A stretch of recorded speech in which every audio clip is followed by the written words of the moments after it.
আসসালামু আলাইকুম এভরিওয়ান, সবাই কেমন আছেন? আশা করি আল্লাহর রহমতে সবাই ভালো আছেন।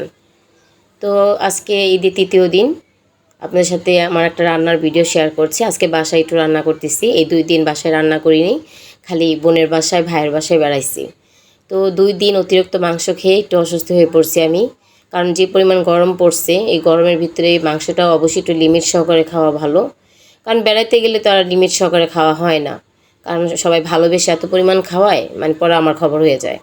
তো যারা আমরা কোরবানি দিয়েছি অবশ্যই মাংসটা কিন্তু পরিমাণ মতো করে খাবো, অতিরিক্ত খাবো না। ওই সকালে, দুপুরে, বিকালে, রাতে, সন্ধ্যায় এভাবে করে খাবো না, একটু লিমিটের মধ্যে খাওয়ার চেষ্টা করব। তো আমার রেসিপিটা আপনাদের সাথে শেয়ার করলাম, এক এক করে সম্পূর্ণ ভিডিওটি শেয়ার করব।